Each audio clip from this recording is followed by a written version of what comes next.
ঢাকা থেকে জামালপুর যাওয়ার জন্য কিছু ট্রেন আছে, যেগুলো হচ্ছে আপনার যমুনা এক্সপ্রেস, তারপর হচ্ছে তিস্তা এক্সপ্রেস, অগ্রবাণী এক্সপ্রেস।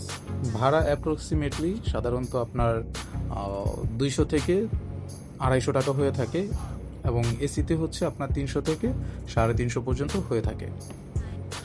এই টিকিটগুলো অনলাইন থেকে কাটলে আপনার হচ্ছে রেল সেবা অ্যাপসটি ইউজ করতে হবে, এবং আপনি কাউন্টার থেকেও নিতে পারেন। টিকিটটি আগে থেকেই কেটে রাখলে ঝামেলা কম হবে।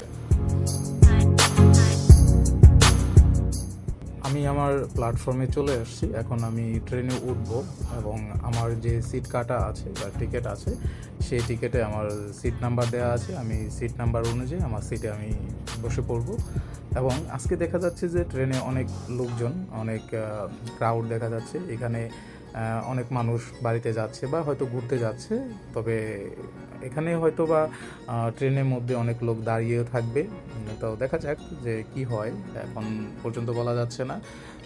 সবাই যার যার সিটেই বসে আছে। তো আমাদের সিটে হচ্ছে লোক বসেছিল, তো তাদেরকে বলার পরে তারা উঠে পড়েছে যে ভাই ওকে ফাইন। তো এখন আমাদের হচ্ছে ট্রেনটি ছেড়ে দিয়েছে, আমরা প্ল্যাটফর্ম ছেড়ে যাচ্ছি।